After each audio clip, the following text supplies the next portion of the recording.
দুঃখজনক হলেও সত্য, কত ধরনের দুই নাম্বারই যে এই বাংলাদেশে হচ্ছে। আমার একটা ছবি ফেসবুক থেকে নিয়ে এটারে ক্লোন বলে, ক্লোন করা, ক্লোন এআই দিয়ে ভয়েস রেকর্ড করাইছে। মিজানুর রহমান আজহারিকে দিয়া ওই যে হারবালের ভিডিও করছে, কয়েকজন অ্যারেস্ট হয়েছে। আমার একটা ভিডিও কারা যেন এরকম বানাইছে, বানানোর পরে হুজুর তো বিদেশে, আপনারা বিদেশে পাঠাইয়া দেবো হুজুরের সাথে, অথবা হুজুর যে দেশে আছে ওই দেশে পাঠাইয়া দেবো। ভদ্রলোক আছেন নাকি এখানে? থাকলে একটু দাঁড়ান, দেখান সতর্কতার জন্য। উনি বলতেছে আমি 18 লাখ টাকা দিয়ে দিচ্ছি হুজুর। নাউজুবিল্লাহ বলবেন না? আমি যে কথা আপনাদেরকে বলতে চাই, যা কিছু মোবাইলে ফেসবুকে দেখবেন এই সব কিছু বিশ্বাস করা যাবে না। এখন এআই দিয়ে আপনার ভয়েস ক্লোন করে, আপনার চেহারা ক্লোন করে আপনারা দিয়ে এমন কন্টেন্ট বানাবে যেই কন্টেন্টগুলো আপনি বুঝবেনও না। তো এই 18 লাখ টাকা যে আপনি দিচ্ছেন, এটা কারে দিয়েছেন? এই যে সমস্ত প্রতারণাগুলো সোশ্যাল মাধ্যমে হচ্ছে, অবশ্যই আমরা মামলা মোকদ্দমা করব। কিছু লোক জর্দার সিগারেটের প্রতি এত নেশা, না খাইলে পাগলের মতো হয়ে যায়। এখন আপনি যতই বলেন যে হুজুর নেশা নাই, এমনি খাই, ভাল লাগে তাই খায়। 46টা পান খান, 46 বার ভাত খান না কেন? বুঝেন নাই কথা? পান খান দিনে 46টা, কাঁচা পান খান সমস্যা নাই। এই মুট জর্দা নিয়ে খাইতেছেন, এগুলো তো ঠিক না ভাই। জায়েজ না জায়েজের বিষয় পরে, হানাফি মাযহাবের রায় অনুযায়ী এটা হচ্ছে মাকরুহে তাহরিমে, আর অন্যান্য স্কলাররা এটাকে ডাইরেক্ট হারাম বলেন। দারুল উলুম দেওবন্দের এবং অন্যান্য স্কলাররা তারা বলছেন যে না, একেবারে ডাইরেক্ট হারাম বলা যাবে না জর্দাকে। কিন্তু বিড়ি, আচ্ছা বলেন তো, পৃথিবীর একমাত্র খাবার যার গায়ে লেখা থাকে যেটা খাইলে তুমি মরবা। ধূমপান স্বাস্থ্যের জন্য হানিকর, ক্ষতিকর, ধূমপান ক্যান্সারের কারণ, ধূমপান খাইলে আপনি মরবেন। একমাত্র খাবার পৃথিবীতে যার গায়ে লেখা থাকে, এরপরও পাবলিক খায়। কথা বলেন না কেন? সেটা হচ্ছে কি? বিড়ি মুবারক। কি মুবারক? সিগারেট মুবারক, বিড়ি মুবারক। গায়ে লেখা আছে খাইলে মরবা, খাইলে ক্যান্সার, তারপর খাবে।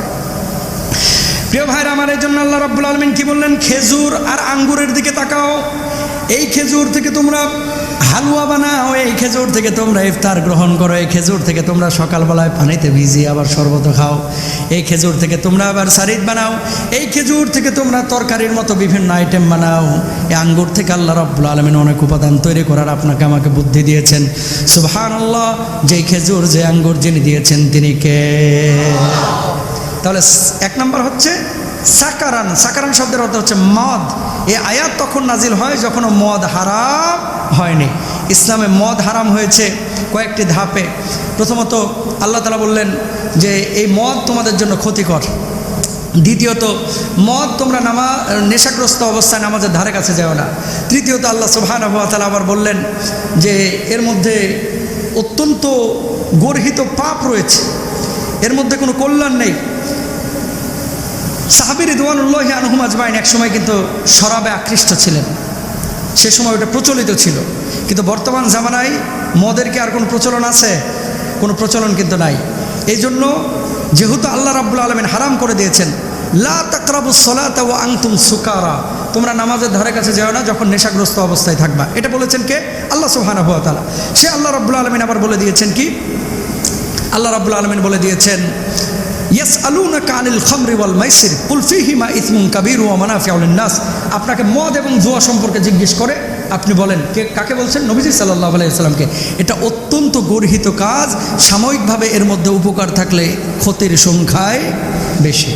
সুতরাং যদি আপনি বলেন যে হুজুর বিড়ি খাইলে মাথার জ্যাম ছুটে যায়, মদ খাইলে হাঁটুর বেদনা সেরে যায়, মদ খাইলে শরীরটা চাঙ্গা হয়ে যায়, এগুলো ভণ্ডামি কথাবার্তা, বিশ্বাস করা যাবে না। ঠিক না? মাথা জ্যাম হয়ে গেছে, মনটা বিষণ্ণ হয়ে গেছে, এবার এসে ফুইকে চলে যাচ্ছে একটার পর একটা। এরকম অনেক লোক আছে।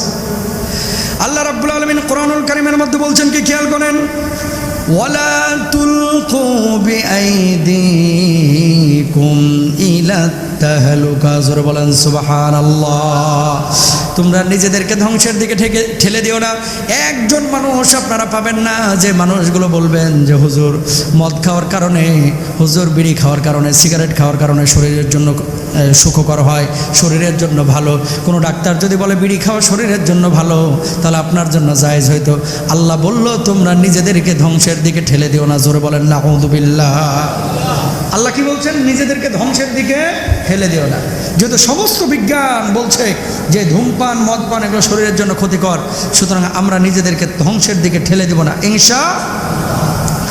এরপর মারাত্মক আয়াত চলে এসেছে 68 এবং 69 নম্বর আয়াত। এই দুইটা আয়াত আপনারা মনোযোগ দিয়ে একটু শুনেন বিশেষভাবে, খেয়াল করেন আল্লাহ কি বলছেন।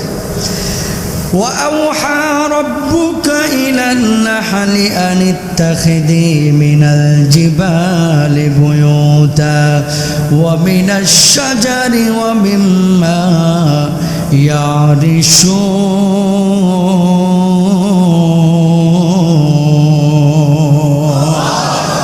জোরে বলেন আল্লাহু আকবার।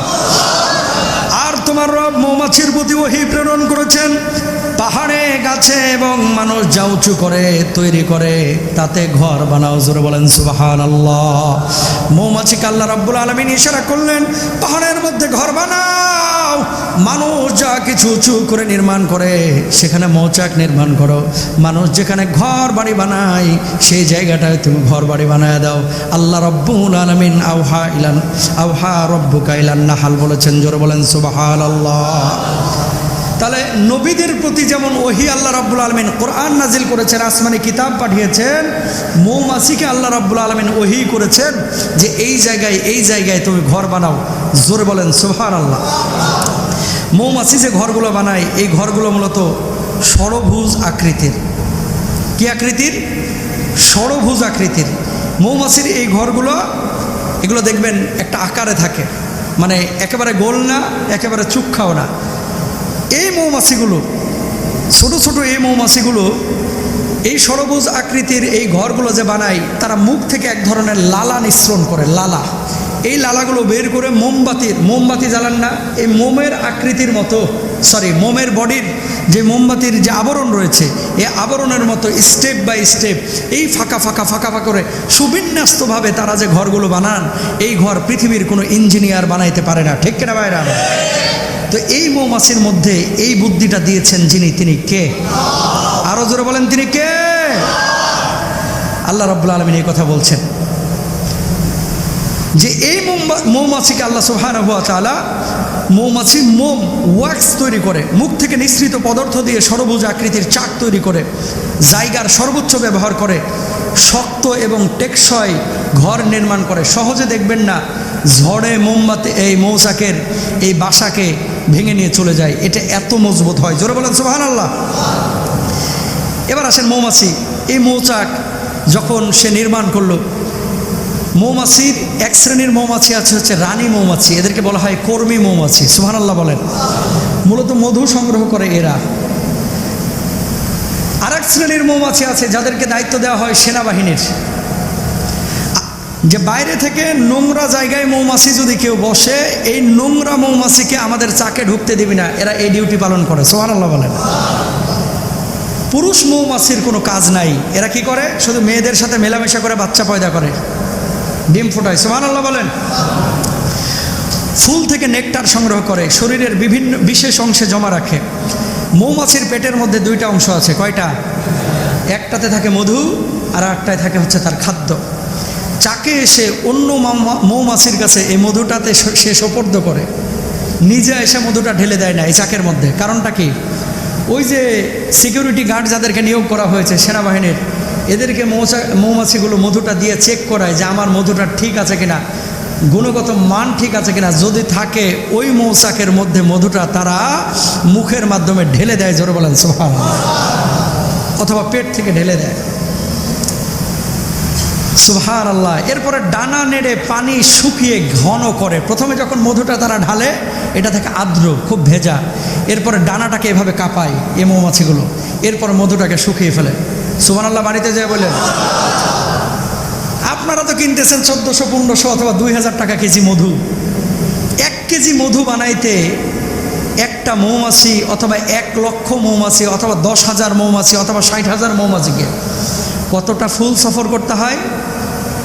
1 কেজি মধু সংগ্রহের জন্য মিনিমাম 50 লক্ষ থেকে 55 লক্ষ ফুলে আরোহণ করতে হয়, সফর করতে হয়। জোরে বলেন সুবহানাল্লাহ। এই সুবহানাল্লাহটা আরেকটু জোরে বলেন তো। 2000 টাকা 1500 টাকা কেজি মধু কিনে নিচ্ছেন আর গলগলায় খাইতেছেন, আর এই 1 কেজি মধু বানাইতে গিয়ে 50 লক্ষ মৌমাছির 50 লক্ষ ফুলে 50 থেকে 60,000 মৌমাছির সফর করা লেগেছে। সুবহানাল্লাহ বলেন। আচ্ছা, কত কিলোমিটার সফর করা লাগে?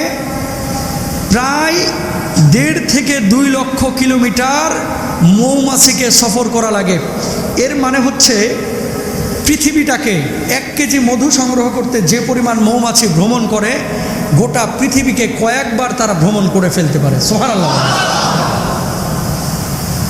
এখান থেকে ব্রিটেনের দূরত্ব মাত্র 11-12 হাজার কিলোমিটার, আমেরিকা আরেকটু বেশি।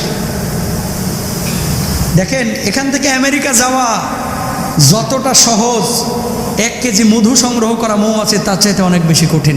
1.5 লক্ষ কিলোমিটার সফর করতে হয়। সুবহানাল্লাহ বলেন। একটি চাকে মৌমাছি থাকে 20 থেকে 60 হাজার। সুবহানাল্লাহ। পৃথিবীর একমাত্র খাবার যেটা 100 বছরও নষ্ট হয় না, সেটা হচ্ছে মধু। জোরে বলেন আল্লাহু আকবার। আরো জোরে। কয়শো বছর? কয়শো বছর? এখন আপনি বলবেন যে হুজুর, আমি তো কিনছিলাম সাভার বাজার থেকে, নিয়ে আসার পরে দেখি কেমন ফাঙ্গাস পড়ে গেছে। চাচা, ওটা মধু না, চিনি সেরা। কথা বলেন ঠিক না? কয় সুন্দরবনের খাঁটি মধু। কিসের সুন্দরবন? নামাইছে সুন্দরবন থেকে, সুন্দরবন থেকে নামায় 1 পোয়া দিছে মধু, আর চিনির শিরা দিছে 1 মুন। কথা বলেন ঠিক না? আল্লাহু আকবার। এরপরে দেখেন, এক একটা মধুর কালার এক এক রকম। আমি ইয়ামান থেকে লন্ডনে আমার এক ভাই একটা মধু গিফট করলো আমারে, বললো যে হুজুর এটা ইয়ামানি। আমার ইয়ামানের এক বন্ধু আমাকে গিফট করেছে।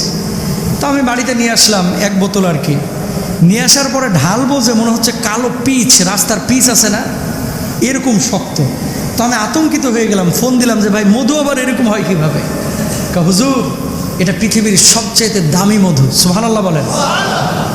এটা একেবারে পাহাড়ের উপরে থাকে, উত্তপ্ত এরিয়ায়, এবং এখান থেকে এই মধুটা তৈরি হয়। এর চাইতে পৃথিবীতে দামি কোনো মধু নেই। একবারে কালো পিচের মতো শক্ত, আর সহজে পড়তে চায় না। ঠিক ওইটাও যেমন মধু, আপনার আমার বাড়ির পাশের সরিষা ফুলের মধু, এটাও কিন্তু পিওর মধু। সুবহানাল্লাহ বলেন। এই জন্য প্রিয় ভাইরা আমার, লিচুর ফুল থেকে যে মধু হয় সেটার কালার একরকম, পাহাড়ের ওপর থেকে যে মধু হয় সেটার কালার আর এক রকম, আবার আমের মুকুল থেকে যে মধু হয় সেটার কালার আর এক রকম, সরিষা ফুল থেকে যে মধু হয় সেটার কালার আর এক রকম করেছেন কে? আল্লাহ রাব্বুল আলামিন বিশ্বনবী মুহাম্মদুর রাসূলুল্লাহ সাল্লাল্লাহু আলাইহি ওয়াসাল্লামের মাধ্যমে আমাদেরকে জানাচ্ছেন, ও দুনিয়ার মানুষ, আল্লাহর হাবিব সাল্লাল্লাহু আলাইহি ওয়াসাল্লামের কাছে এক সাহাবী এসে বললেন, ইয়া রাসূলুল্লাহ, আমার ভাইয়ের পেট খারাপ, কোনোভাবেই সুস্থ হচ্ছে না, কি করব? ওগো নবীজি বলেন বলেন কি করব? আল্লাহর নবী বললেন, তোমার ভাইকে মধু পান করাও। পরের দিন আবার এসে বললেন, আমার ভাইয়ের পেট তো ভালো হলো না।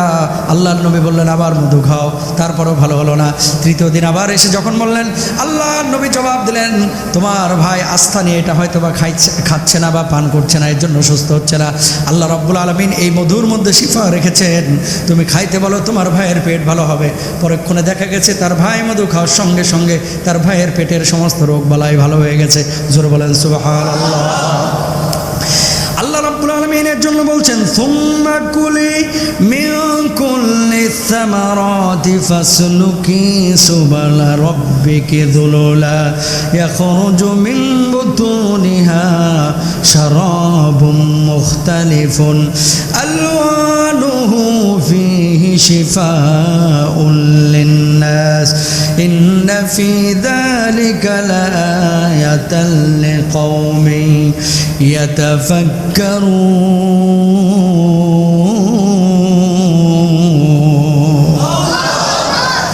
অতঃপর তুমি সব ফল থেকে আহার করো এবং তোমার রবের সহজ পথে চলো, তার পেট থেকে বের হয় বিভিন্ন রঙের পানীয়। জোরে বলেন সুবহানাল্লাহ। ওই যে একটু আগে বললাম, কোনো মধু হলুদ, কোনো মধু লালচে, কোনো মধু কালো। আমার আল্লাহ বলছে তার পেট থেকে বের হয় বিভিন্ন রঙের পানীয়। জোরে বলেন সুবহানাল্লাহ। এতে রয়েছে মানুষের জন্য আরোগ্য, ফীহি শিফাউল লিন্নাস। এখন আপনি খাওয়ার পরে ভালো হচ্ছে না, জ্বর হয়েছে, মধু খান। পেটে ব্যথা, মধু খান। গ্যাসের সমস্যা, মধু খান। চোখের সমস্যা, মধু খান। শারীরিক যে কোনো সমস্যা, আগে মধুটা খান। এখন বলবেন যে হুজুর কাজ হচ্ছে না। 2টা কারণে মধু কাজ হয় না। একটা হচ্ছে আপনার আস্থা নাই, এই আয়াতের প্রতি আপনার বিশ্বাস নাই। আর 2 নাম্বার, আসলে মধুর নামে আপনি মধু খাচ্ছেন না, আপনি জিলাপি সিরাপ খাচ্ছেন। কথা বলেন ঠিক না? যদি মধু খান তাহলে ঠিকই কাজ করতো। ইনশা আল্লাহ, সুবহানাল্লাহ। এবার কি শিক্ষা আছে? এই যে মৌমাছি থেকে আমাদের জন্য শিক্ষাটা কি? এই যে আয়াত তিনটা বললাম, 67, 68, 69 সূরা নাহলের কয়টা আয়াত বললাম? এই তিনটা আয়াত থেকে আমাদের জন্য 8 থেকে 10টা শিক্ষা আছে। কয়টা? 8 থেকে 10টা। এই শিক্ষাগুলো মূল পয়েন্টটা। এতক্ষণ তো বিজ্ঞানের কথা শুনলেন, ফজিলতের কথা শুনলেন, শিক্ষার বিষয়টা কি দেখেন। 1 নম্বর, আল্লাহ রাব্বুল আলামিন আয়াতের শুরুর অংশে বলেছেন ওয়া আওহা রাব্বুকা ইলান নাহাল। আল্লাহ রাব্বুল আলামিন আনুগত্য শিক্ষা দিচ্ছেন মৌমাছিকে। খেয়াল করে দেখেন, মৌমাছি যখন ফুলের উপরে ভ্রমণ করে, এক মৌমাছি যেই ফুলের উপরে যায়, অন্য মৌমাছি ওই ফুলের ধারে কাছেও যায় না। জোরে বলেন সুবহানাল্লাহ। বুঝেন নাই? এক মৌমাছি যেই ফুলের উপরে বসবে, ওই ফুলের উপরে অন্য কোনো মৌমাছি।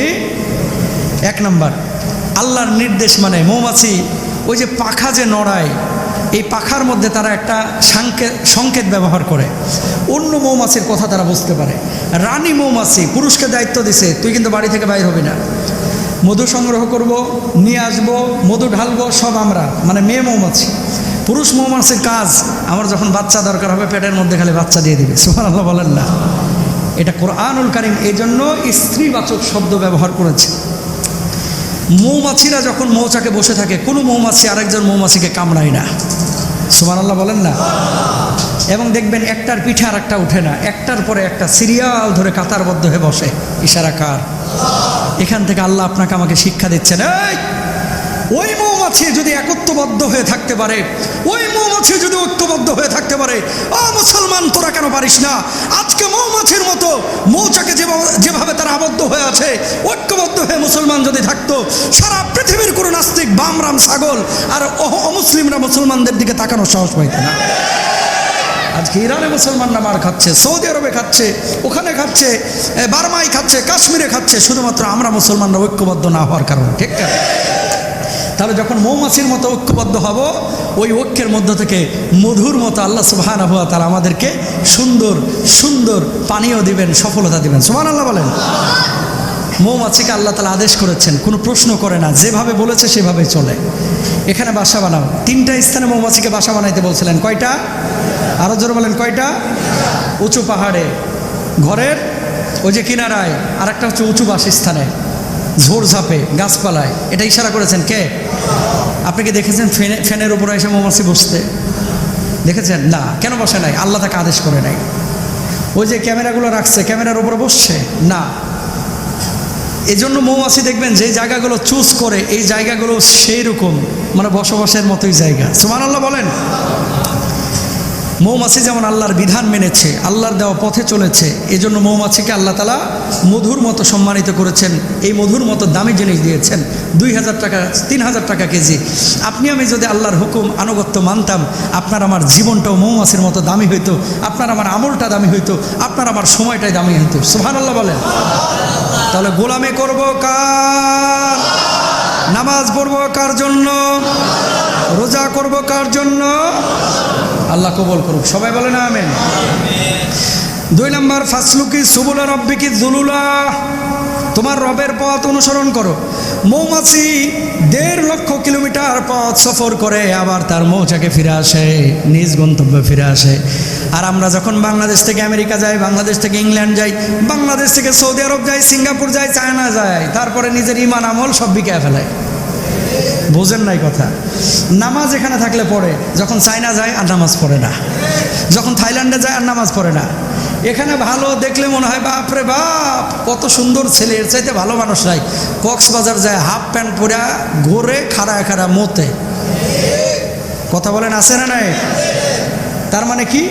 মুমিন তার পরিচয় হারাবে না। মৌমাছি সে 1.5 লক্ষ কিলোমিটার দূরে চলে যায়, মানে ঘুরতে ঘুরতে আর কি, 1.5 লক্ষ কিলোমিটার সফর করে, কিন্তু তার আপন গন্তব্য ভুলে না, ঠিক নিজ জায়গায় ফিরে আসে। মুমিন সে পৃথিবীর যেখানেই যাবে, সে চাঁদের দেশে গেলেও নামাজ পড়বে। সুবহানাল্লাহ বলেন। চাঁদের দেশে গেলেও, পৃথিবীর বাইরে চলে গেলেও সে দিন ফলো করবে। এটা মৌমাছি থেকে আল্লাহ রাব্বুল আলামিন আমাদের জন্য শিক্ষা রেখেছেন। সুবহানাল্লাহ। 3 নম্বর হচ্ছে উত্তম খাদ্য গ্রহণ করা। কুলি মিন কুল্লি থামারাত, মৌমাছিকে আল্লাহ রাব্বুল আলামিন উত্তম খাবার ফুল থেকে গ্রহণ করতে বলেছে। দেখবেন কোনো মৌমাছি পচা ফুলে বসে না, ঝামেলার কোনো ফুলে বসে না। যে ফুলটা উত্তম সেই ফুলে বসে ভালো খাবারটা গ্রহণ করে। যত ভালো খাবার গ্রহণ করে পেট থেকে তত ভালো মধু বাইর হয়। জোরে বলেন সুবহানাল্লাহ। তো মৌমাছি ভালো খাবার খায়, ভালো খাবারের পরে সে ভালো মধু দেয়। আপনি খাবার খান হারাম, ছেলেকে চান ভালো, সম্ভব না। নিজে খাবেন ভালো, উৎপাদন হবে। খাবেন খারাপ, উৎপাদনও কি খারাপ। এখন আপনি হিসাব মিলিয়ে নেন, আপনি কোন ক্যাটাগরিতে যাবেন। হালাল খান, ভালো পাবেন, সুস্থতার জীবন পাবেন, ছেলেমেয়েরা কথা শুনবে, আল্লাহ তাআলা আপনার হায়াতের রিজকে বারাকা দিবেন। হালাল খাবার খাবেন, হারাম থেকে দূরে থাকবেন ইনশাআল্লাহ। নোংরা জায়গায় যাওয়া যাবে না। আপনি কি জানেন একটা তথ্য? কোনো মৌমাছি যদি নোংরা জায়গায় বসে, ধরেন ডাস্টবিনে বসছে, তাহলে ওর গায়ের মধ্যে একটা চিহ্ন বসে যায় এবং তার গায়ের যে স্মেলটা, এটা পাওয়ার পরে ওই যে সেনাবাহিনী মৌমাছি, যাদেরকে কর্মী মৌমাছি যাদেরকে দায়িত্ব দেওয়া হয়েছে, সঙ্গে সঙ্গে ওই মৌমাছিকে তারা মেরে ফেলায়। আল্লাহু আকবার বলেন না। মানে কোনো অন্যায় জায়গায়, অস্পষ্ট জায়গায়, নোংরা জায়গায় কোনো মৌমাছি যদি বসে, সেই মৌমাছিকে মৌচাকে ঢুকতে দেওয়া হয় না। আজকে বাংলাদেশ সহ সারা বিশ্বের মুসলমানদের কমিউনিটিতে যদি এরকম থাকতো যে কোনো হারামখোর আমার সাথে মিশতে পারবে না, কোনো জালেম আমার দেশে আমার সমাজে জায়গা পাবে না, কথা বলেন ঠিক কিনা? তাহলে বাংলাদেশে সারা পৃথিবীর বুকে কোথাও জালেম পয়দা হইতো না, ঠিক কিনা ভাইরা? মজলুম হব কিন্তু কখনো জালেম হব না। আল্লাহ তাআলা এই শিক্ষা এখান থেকে দিচ্ছে। খাও ভালো, ইবাদত করো, শান্তি পাবা। খাও ভালো, আমল করো, আল্লাহ তাআলা তোমার আমলে বারাকা দেবে, আমল কবুল করবে। সুবহানাল্লাহ। এরপরে 4 নাম্বার হচ্ছে উপকার করা, ক্ষতি না করা। কোনো মৌমাছি আরেকজন মৌমাছি বড় কোনো অপরাধ না করলে তারা কোনো ক্ষতি করে না। ও মুসলমান, আপনি আরেকজন মুসলমানের কোনো ক্ষতি করবেন না। একজন মানুষ আরেকজন মানুষের ক্ষতি করবে না। আল মুসলিমু মান সালিমাল মুসলিমুনা মিন লিসানিহি ওয়া ইয়াদিহি। প্রকৃত মুসলমান তো সেই মুসলমান যার হাত আর জবান থেকে অন্য মুসলমান নিরাপদ থাকে। জোরে বলেন সুবহানাল্লাহ। মৌমাছি পরিশ্রম করে এক পর্যায়ে সে মধু পায়, আর আপনি আমি পরিশ্রম করি না, ঘরে বসে 10তলা বিল্ডিংয়ের মালিক হতে চাই। কথা বলেন না কেন? আবার কিছু লোক আপনার আমার আশপাশেই আছে, একদিন পরিপূর্ণ খাটে, ধরেন আসছে 2000, 3 দিন বসে খায়। আছে না নাই? মৌমাছি এ কাজ করে না। এখান থেকে আল্লাহ আমাদের জন্য শিক্ষা রেখেছেন যে তোমার পরিশ্রমটা হবে ধারাবাহিক। একদিন বসে থাকবা, আরেকদিন ঘুমাইবা, আরেকদিন কাজই করবা না, এমনটা যেন না হয়। পরিশ্রমটা হবে প্রতিদিন। একদিন বসে থাকবেন, আরেকদিন কাজ করবেন, এরকম করবেন না। প্রতিদিন মৌমাছির মতো পরিশ্রম করেন। এটা আমার কথা না, আমার আল্লাহর কথা। অলসতা নয়, পরিশ্রম করেন। এরপর হচ্ছে দলবদ্ধ জীবন, ঐক্যবদ্ধ জীবন। মৌমাছিরা যেমন ঐক্যবদ্ধ, চাকে ঢিল মারবেন, দেখবেন একটা এসে কামড়ায় না, পুরো দল বাইধা এসে ধরে। কথা বলেন না কেন? ঢিলটা আপনি মারবেন, ঢিলটা আপনি মারবেন, ঢিল মারার সাথে সাথে পুরো দল এসে আপনাকে কি করবে? ধরবে, পাকড়াও করবে। ইরানে মিসাইল ছুটছে, আজকে সারা পৃথিবীর মুসলমানরা যদি মিসাইলটা ওর ঘাড়ে ছুটতো, তাহলে ইরানের দিকে তাকানো সাহস পাইতো না। বাংলাদেশের ধরেন কথার কথা কেউ আঘাত করছে, এখন সারা পৃথিবীর 56-57টা মুসলিম দেশ, এরা যদি বলতো আমার বাংলায় আঘাত করলে তোর চাঁদে উড়ে ফেলাবো, সারা পৃথিবীর অমুসলিম কোনো দেশ বাংলার দিকে তাকানো সাহস পাইতো না, ঠিক করে? এ মৌমাছির মতো হওয়া লাগবে। আমি তখন স্কুলে পড়ি, ওই যে পাট কাঠি দিয়া একদিন মৌমাছির এই চাকে দিছি ঢুকায়, ঢুকানোর পরে আমি টান দিছি, মনে করছি মধু আসবে, তো মধু আসার আগে আমরা সাইজ করে ফেলাইছে। হ্যাঁ, তারপরে ঠোঁট ফুলায় ফেলাইছে। ছোট মানুষ বুঝি নাই। তো কতজনের এরকম কত ঘটনা আছে, কেউ স্বীকার করে না, মনে মনে হাসতেছে আর কি। যাই হোক, আলহামদুলিল্লাহ। তারপরে নেতৃত্ব মানা, এটা 7 নাম্বার শিক্ষা মৌমাছি থেকে। কি মানা? নেতৃত্ব। আল্লাহ তাআলা মৌমাছির মধ্যে লিডার বানাইছে, রাষ্ট্রনায়ক বানাইছে রানীকে। জোরে বলেন সুবহানাল্লাহ। মৌমাছির একজন কি থাকে? রানী। ও যেখানে বসবে এই 60,000 মৌমাছি এসে ওখানেই বসবে। সুবহানাল্লাহ বলেন না? এবং জিজ্ঞেস করে না, এই ওখানে এসি নাই, তুমি এখানে বসছো কে? ওই এসির নিচে যে সিপার ভিতরে বসো। এই কথা বলার সুযোগ নাই। সামিআনা ওয়া আতানা। আপনি কল্পনা করতে পারবেন না, পাগল হয়ে যাবেন কোরআনের এই তাফসীরগুলো পড়লে, যে আল্লাহু আকবার, আল্লাহ কি রেখেছেন এই পৃথিবীর বুকে। আমরা পড়ি না, গবেষণা করি না, বুঝি না, এই জন্য আমলে মজা পাই না, ঠিক কিনা ভাইরা? রানী মৌমাছি যেখানে বসে 60,000 থেকে 50,000 মৌমাছি আয়সা ওর সাথে আস্তে করে বসে যায়, জিজ্ঞেস করে না তুমি এখানে বসলা কেন, এখানে তো রোদ বেশি, এখানে তো ছায়া বেশি, এখানে তো ঝড় আসলে উড়ে যাবে। এই যে আনুগত্যটা, আপনার লিডার যিনি হবে উনি যদি বুঝবান লিডার হইতো, উনি যদি আগুনে ঝাঁপ দেয় আমরাও ঝাঁপ দিতে রাজি আছি, কথা বলে, যদি ওই লেভেলের লিডার হয়। এবং মুসলিম বিশ্বের এখন সবচেয়ে বড় সংকট এই জায়গাটাই যে আমরা জাতীয় কোনো রাহবার পাই নাই, ঠিক কিনা? আমরা এখন লিডারহীন, আমরা জাতীয় রাহবার পাই নাই যারা গোটা বিশ্বের মুসলমানদেরকে খলিফা ওমরের মতো নেতৃত্ব দেবে, ঠিক কিনা? আল্লাহ তাআলা বুঝদান করুক, আমিন বলেন। 8 নম্বর শিক্ষা, শেষ আলোচনা, পরিচ্ছন্নতা। আত্মহুরু শাতরুল ঈমান। নোংরা মৌমাছিকে যেমন দলের মধ্যে ঢুকতে দেয় না, মানে হারামখোর, বেঈমান, বদমাশ, লম্পট, জেনাকার কোনো মানুষ তারে দিয়ে আল্লাহ তাআলা দিনের খেদমত নেয় না যদি তওবা করে ফিরে না আসে, ঠিক কিনা? এই জন্য আল্লাহ তাআলা বলছেন উদখুলু ফিস সিলমি কাফা, ইসলামে ঢুকলে পরিপূর্ণ ঢুকে যাও। অর্ধেক মুসলমান, অর্ধেক হিন্দু, অর্ধেক খ্রিস্টান এরকম হইও না। সুবহানাল্লাহ বলেন। প্রিয় ভাইরা আমার, আত্মহুরু শাতরুল ঈমান। আচ্ছা, পবিত্রতা, পরিচ্ছন্নতা এটা হচ্ছে ঈমানের অর্ধেক। সুবহানাল্লাহ। এরপর আসেন 9 নম্বর শিক্ষা হচ্ছে আমানতদারিতা। ইন্নাল্লাহা ইয়া'মুরুকুম আন তুআদ্দুল আমানাত। মধুরা মৌমাছিরা যে মধু নিয়ে আসে, এক ফোঁটা মৌচাকের মধু তারা নষ্ট করে না। সুবহানাল্লাহ। ধরেন একটা চাক, বড় চাকে 3 কেজি 4 কেজি মধু আছে, কখনো দেখবেন না যে মধু টপ টপ টপ টপ করে পড়তেছে, দেখছেন কখনো? কেন পড়ে না? আল্লাহ আদেশ করেছে এক ফোঁটাও ফেলতে পারবে না, এই জন্য তারা খেয়ানত করে না। যদি কোনো মৌমাছির খামখেয়ালির কারণে মৌচাক থেকে মধু পড়ে, ওরা শেষ করে ফেলায়, ওরাই দল থেকে বাইর করে ফেলায়। আরে কখনো কখনো সেনাবাহিনী মৌমাছি মাইরাও ফেলায়। আল্লাহু আকবার, সুবহানাল্লাহ। সুতরাং আমরা আমাদের পরিবারে, পারিবারিক জীবন, সামাজিক জীবনে এরকম আমানতদার হব, কখনো খেয়ানত করব না, ইনশাআল্লাহ। এরপরে সর্বশেষ শিক্ষা হচ্ছে পবিত্র অন্তর। ফিহি শিফা উল্লিন নাস, এর মধ্যে রয়েছে শিফা। কার মধ্যে? মধুর মধ্যে। যার পেট থেকে নির্গত মধু আপনি খাচ্ছেন তার মধ্যে শিফা আছে। আপনি যদি আপনার হৃদয়টাকে আল্লাহওয়ালা বানাইতে পারেন, কলবের মধ্যে তাকওয়ার নূর পয়দা করতে পারেন, আপনার প্রতিটি কথা, আপনার প্রতিটি ফুক, আপনার প্রতিটি তেলাওয়াত এটা মানুষের জন্য শিফার কারণ হবে ইনশাআল্লাহ। আল্লাহ তাআলা আমাদের সবাইকে বোঝার তৌফিক দান করুন।